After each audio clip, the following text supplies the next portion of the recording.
What's going on, everybody? Welcome to another Angle of Pursuit podcast, your fantasy football, sports betting, and continued NASCAR home over at fakepigskin.com. I Broom, am your broom. host, Kyle Robert. You follow me on Twitter at NotoriousSKRO. With me once again, it's Brian Twining. What's up, Brian? What's up, Kyle? Yeah, I mean, it's nice to have something, and even if it is NASCAR, like I would have never thought I'd get back into it, but I'm playing Well, here we NASCAR are. video games. I'm doing research for races. I mean, it's pretty fun. Yeah, for sure.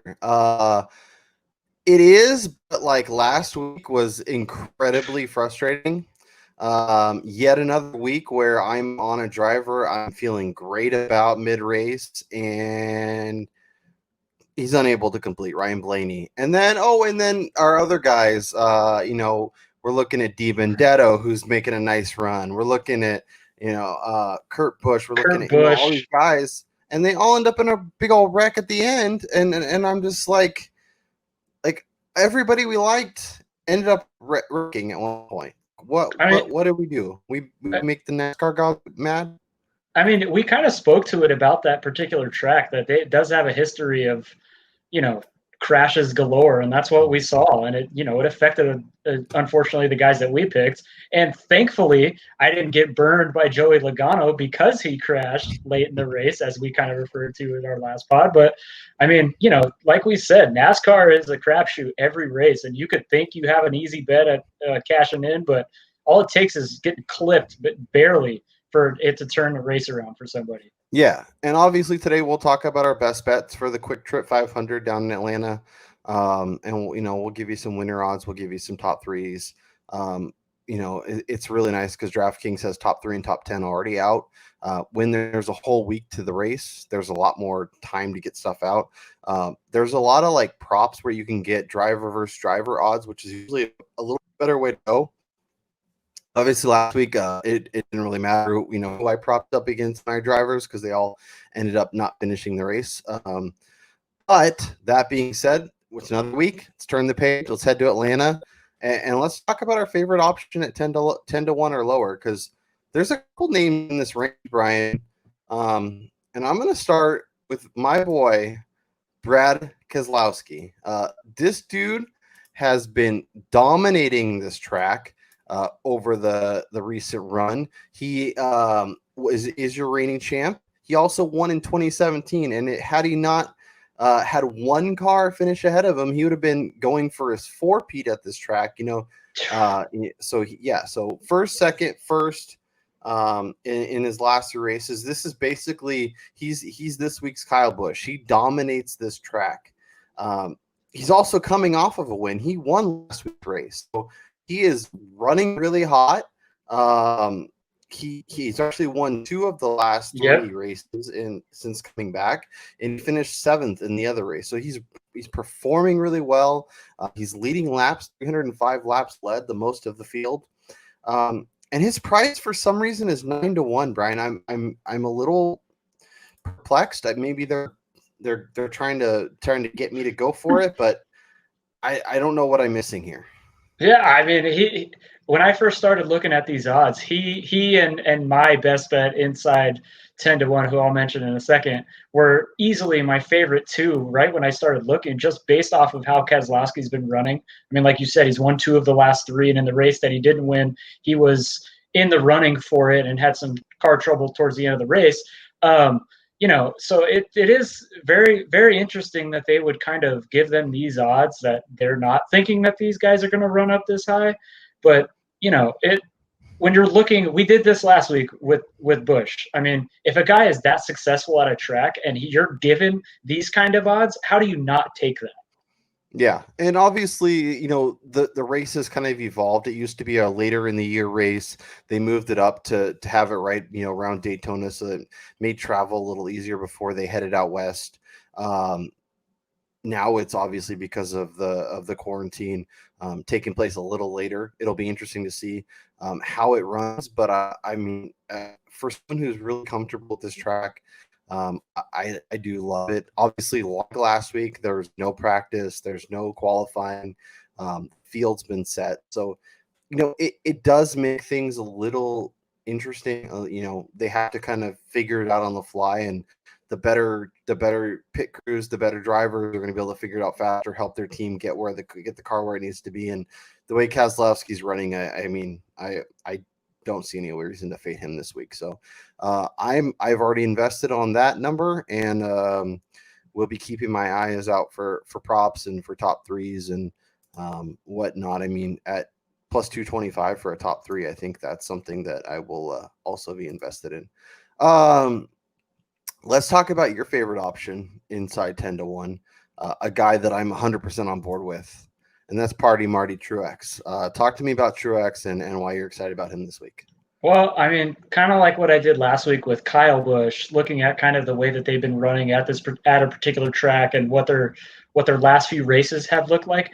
Martin Truex, he is another guy he hasn't won here over the last 5 years, but he's ran inside the top 7 or top 8 each of the last 5 times he's raced here, and these are his last 5 finishes: 6th, 7th, 8th, 5th, and last year he finished 2nd. He's finished in the top 4. He's been in the top 10 in 4 of his last 5 races of the 2020 season. So he's been racing really well this season, and his success at this particular track at 9-1, and I just looked right now, it's actually been updated to 10-1 for a guy that's running this well at this track and doing this good in 2020. I think he's easy money or not easy money, but if I'm looking for good odds, I love Truex alongside Brad Keselowski. Yeah, and obviously this is a little bit longer race, but he's starting in the 11th spot. I mean, starting in the top third. You got to love that. And yeah, I'm 100% on board with Truex. I think he makes a ton of sense, and is absolutely a guy that I will be considering this week as the week rolls along, and maybe I can get, like you said, get a little bit better of a number and roll along with him. Let's go back to a guy that we were on last week, a guy that you suggested, and that's Kurt Busch. I like him a lot again this week. I am going back to the well, and I get a 16-1 price tag, and that's something I can absolutely get behind. He is been really ridden really well at this race. He's over his last 4 races. He's finished in the top 10 every time, including 2 top 5s. Over the last 2, he's led the 4th most laps. So, a comfort at this track. And coming in, he's been really effective, driving really well over his last 6 races. He's got an average finish of 7.17 and 2 top 5s, and 5 of his 6 last races he's finished inside the top 10. So the way he's driving, the way he's rolling, you have to feel like he'll give you a shot at the end, assuming he's, obviously hasn't crashed or something crazy didn't happen. Yeah, I don't think the crashes are going to be as plentiful at Atlanta, as it's a much bigger track, and it's not a traditionally dangerous track as far as crashes and cautions go. It's an interesting name for the quick trip to be not such a quick trip, but yeah, this is where we are. Let's talk about a couple of your picks, because there's 2 guys that you like that are a little longer shots, and the first guy on your list is a guy that after you mentioned, I did a little more research, and I can definitely see why you're excited about him. Talk to me about Erik Jones. Yeah, I mean, I'm diving deep here, but being a novice NASCAR fan, I had to do a little research myself. He's only been in the Cup Series for a few years, but each year he's kind of gotten better. This year in particular, he's top 20 in every race that he's finished in. He is, in the last 3 times he's raced at Atlanta, 7th, 11th, and 14th are his finishes. His average finished over the 2020 season is 15th. So I'm looking for some really good value here for a guy that's kind of been racing really well in 2020. He seems to be improving each year as he's going. So I'm looking at him as a guy who I really like. Like, if you're going to do a prop as top 3 finish, or I think it's almost like, for me, it's one of my favorites to get him as like a top 10 finish, because you're still pretty much getting almost even money on that. But I'm looking at these younger guys who have shown signs of success and improvement from year to year in these kind of races. Yeah, no, I totally agree. And the thing about Jones is he's definitely a high ceiling, low floor guy. Like there's a chance that things just don't go well for him and he's frustrating, but he's a young driver. But his upside is there. He's got a top five. He knows how to get there and be there. And I think, like you mentioned, like betting him as a top three, a top five, betting him in some of these racer props against drivers that, in theory, may have more experience or may, perception be better. But like his number is absolutely great. I will take 7-1 on a top three all day long, and try and soak up that value, because I think, even if he's, doesn't win the race, if he's in that top three, you're making some serious bank on a 7-1 number. So I absolutely love that. Yeah, and then let me correct. So the finishes that I stated were in reverse order. So he's improved the last 3 years. Being in 2017, it was 14th. 2018, he finished 11th, and last season's race he finished 7th. So I'm looking for him to get even better this year. Yeah, no, I think he's a guy that's absolutely improving, and his numbers show that. Like he's right now the ninth best driver in terms of average finish. He has 3 top 10s, 2 top 5s throughout this last 6 races. So he's running really well. He's figuring it out. He's evolving, and I think he's ready to take that next step and win a big race. And I think Sunday could absolutely be that.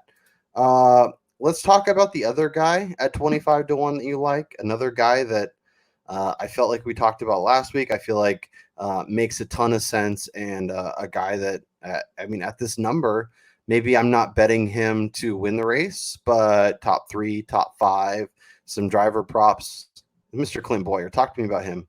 So Clint Boyer, he kind of fits with that Erik Jones setup here. I mean, his finishes the last 3 races are 11th, 3rd, and 5th. So, I mean, he has a history of finishing really well. He's also averaging finishing in the top 15 around for the 2020 season.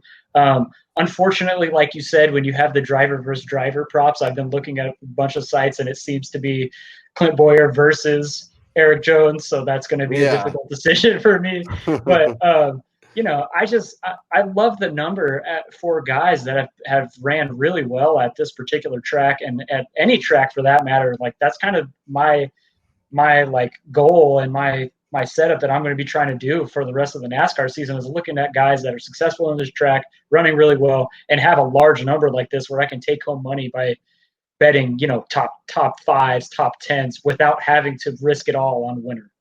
Yeah, no, he ran really well last week. Has 2 top 5s on the season. Is definitely somebody that piques my interest.